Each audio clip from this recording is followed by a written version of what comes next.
Good morning વિદ્યાર્થી મિત્રો, તમારું હાર્દિક સ્વાગત છે આપણી યુટ્યુબ ચેનલ એમડી એકેડમીમાં। આજે આપણે વાત કરવાની છે આજના મહત્ત્વપૂર્ણ કરંટ અફેર વિશે। આ કરંટ અફેર ગુજરાતની બધી જ એક્ઝામ માટે મોસ્ટ ઇમ્પોર્ટન્ટ છે। તો આજનો પહેલો ક્વેશ્ચન છે મિત્રો કે તાજેતરમાં જે વિશ્વ વન્ય જીવન દિવસ ક્યારે ઉજવવામાં આવ્યો હતો? તો મિત્રો 4 માર્ચના રોજ આપણે વિશ્વ વન્ય જીવન દિવસની ઉજવણી કરીએ છીએ। તો શું છે આની ડિટેલ મિત્રો? તો વિશ્વ વન્ય જીવન દિવસ 2025માં મિત્રો 3 માર્ચ 2025ના રોજ મિત્રો ઉજવવામાં આવ્યો હતો અને વન્યજીવ સંરક્ષણ, નાણાં, લોકો અને ગ્રહમાં રોકાણ થીમ સાથે મિત્રો ઉજવવામાં આવ્યો હતો।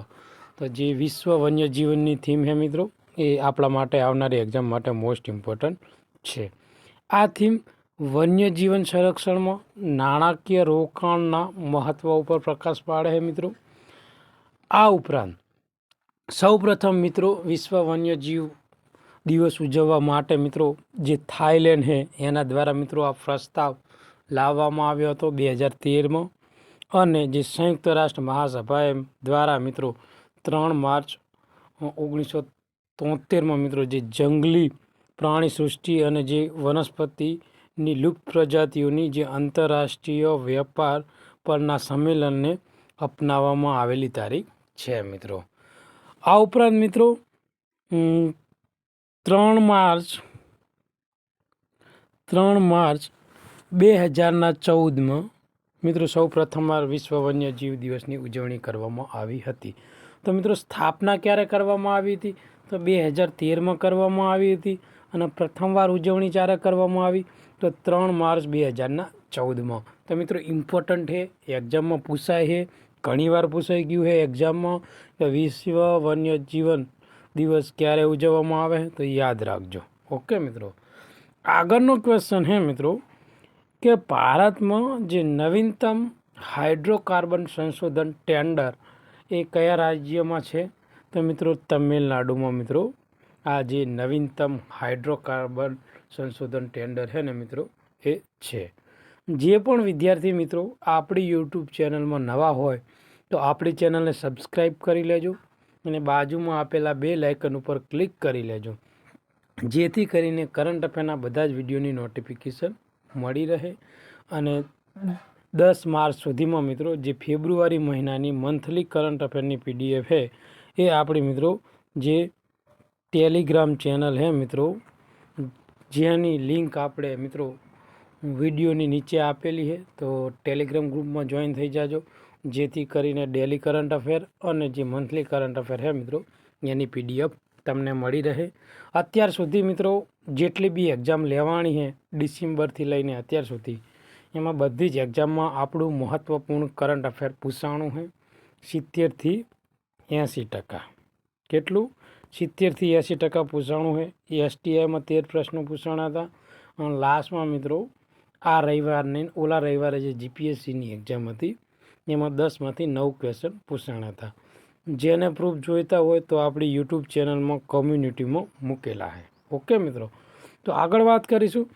તો જે તમિલનાડુમાં સ્થિત જે મન્નારનો અખાત ભારતના નવીનતમ કાર્બોહાઈડ્રેટ સંશોધન ટેન્ડરમાં સામેલ કરવામાં આવ્યો છે।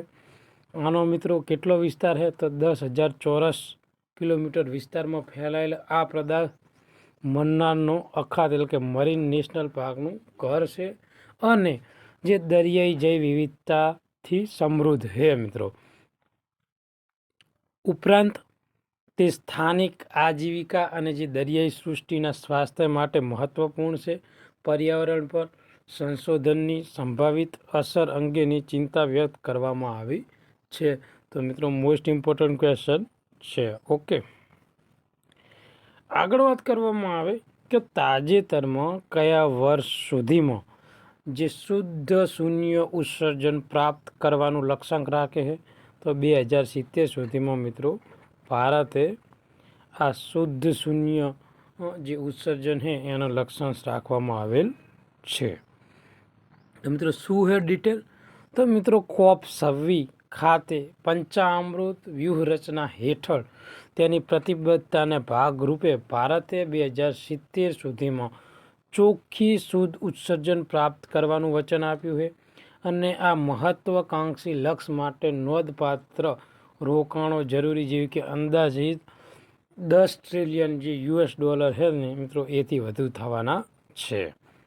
આ ઉપરાંત મિત્રો જે સરકાર છે એનો આ લક્ષ્યને ટેકો આપવા માટે ગ્રીન ફાઇનાન્સને એકત્ર કરવા અને જે મૂડી ખર્ચ ઘટાડવા માટે જે રાષ્ટ્રીય ગ્રીન ફાઇનાન્સિંગ જે સંસ્થા સ્થાપવા પર કામગીરી કરી રહ્યું છે. ઓકે મિત્રો, તો શેના ઉપર કામગીરી કરી રહ્યું છે? તો આ જે રાષ્ટ્રીય ગ્રીન ફાઇનાન્સિંગ જે સંસ્થા છે ને એની સ્થાપના કરવાની છે. આગળનો ક્વેશ્ચન છે મિત્રો કે પ્રોજેક્ટ ફ્રામ વાઇબ્સ પહેલ કઈ કંપની એ વિકસાવી છે મિત્રો? તો માઇક્રોસોફ્ટ દ્વારા મહત્વપૂર્ણ પહેલ વિકસાવવામાં આવી છે. તો માઇક્રોસોફ્ટે મિત્રો મહારાષ્ટ્રના જે બારામતી સ્થિત કૃષિ વિકાસ ટ્રસ્ટ સાથે મળીને મિત્રો આ પ્રોજેક્ટ ફ્રામ વાઇબ્સ વિકસાવ્યું છે. તો મિત્રો ક્યાં? મહારાષ્ટ્રમાં. અને કઈ સંસ્થા? તો બારામતીમાં મિત્રો જે કૃષિ વિકાસ ટ્રસ્ટ આવેલું છે ને તેને સાથે મળીને આ પ્રોજેક્ટ ફ્રામ જે વાઇબ્સ છે મિત્રો એ વિકસાવવામાં આવ્યું છે.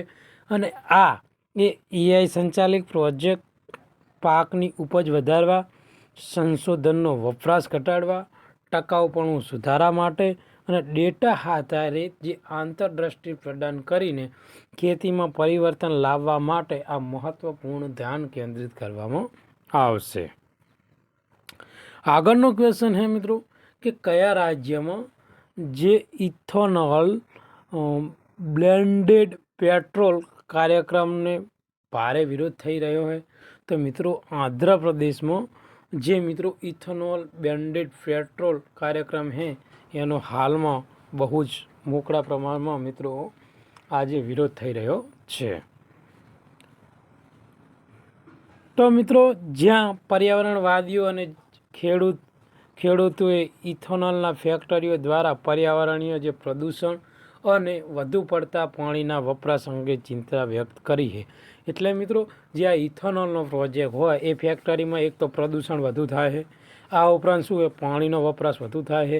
એટલે જેટલા પણ પર્યાવરણવાદીઓ છે મિત્રો એમને પ્રદૂષણના પરિણામે આ જે કાર્યક્રમ છે મિત્રો એનો ભારે બહોળા પ્રમાણમાં મિત્રો આનો વિરોધ કર્યો છે.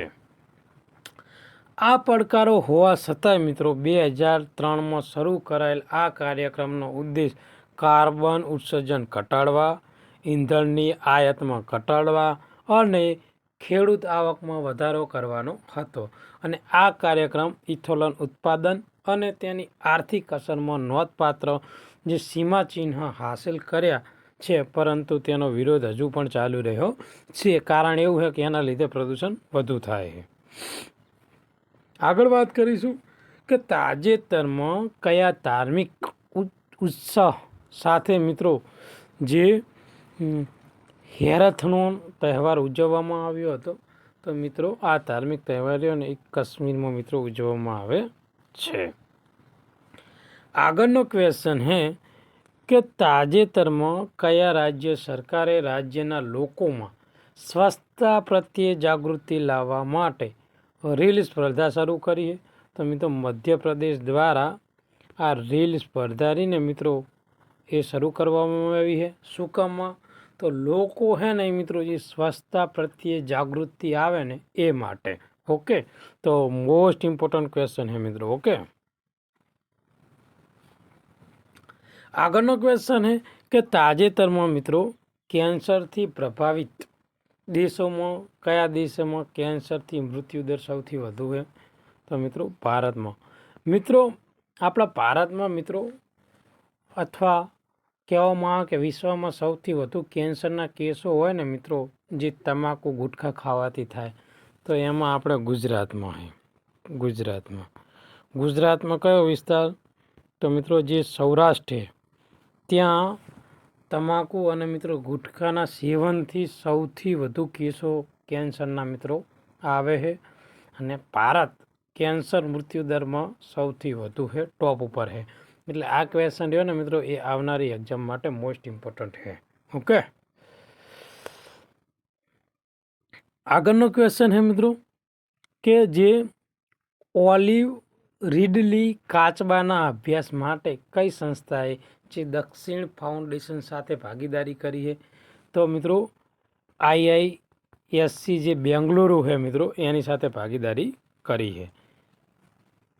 તો મિત્રો ઓલિવ રીડલી કાચબાનો પર અભ્યાસ માટે મિત્રો દક્ષિણ ફાઉન્ડેશન દ્વારા જે IISc બેંગલુરુ અને જે રાજ્ય વન્ય વિભાગ સાથે મિત્રો બંને સાથે ભાગીદારી કરવામાં આવી છે.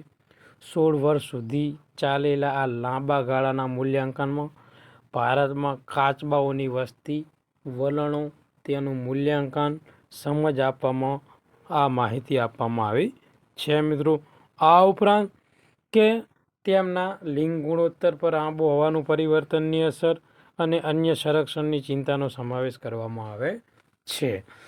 અને મિત્રો જે IISc બેંગલુરુ સાથે સહયોગ કરીને જે વન્યજીવ સંરક્ષણને પ્રયાસોમાં સંશોધન સંસ્થાની મહત્વપૂર્ણ ભૂમિકા ઉપર પ્રકાશ પાડવામાં આવ્યો છે મિત્રો. તો આ ક્વેશ્ચન પણ આપણા માટે ઇમ્પોર્ટન્ટ છે. આગળ વાત કરીશું તો કે પ્રાચીન મિત્રો જે ટી હોર્સ રોડ છે મિત્રો એ કયા પ્રદેશમાંથી થઈને ચીનને ભારત સાથે જોડે છે? તો મિત્રો તિબેટથી ચીનને આ ભારત સાથે જોડે છે. તો શું છે ડિટેલ આપણે જોઈશું મિત્રો. તો પ્રાચીન જે ટી હોર્સ રોડ એ સદીઓમાં જૂના વેપાર માર્ગ ચીનને તિબેટ દ્વારા ભારત સાથે જોડતો હતો અને આ માર્ગ ચીનથી ચા અને જે તિબેટથી ઘોડા સહિત માલ સામાન વિનિમયને સરળતા બનાવતો હતો અને તે બંને પ્રદેશો વચ્ચે વેપારનો એક મહત્વપૂર્ણ ભાગ હતો. તો મિત્રો આજનું આ અતિ મહત્વપૂર્ણ કરંટ અફેર આપણે અહીંયા પૂરું કરીએ. તમને આ વિડીયો ગમ્યો હોય તો લાઈક કરજો, તમારા બીજા મિત્રોને શેર કરજો અને આપણી ચેનલને સબસ્ક્રાઈબ કરજો. થેન્ક યુ, ધન્યવાદ.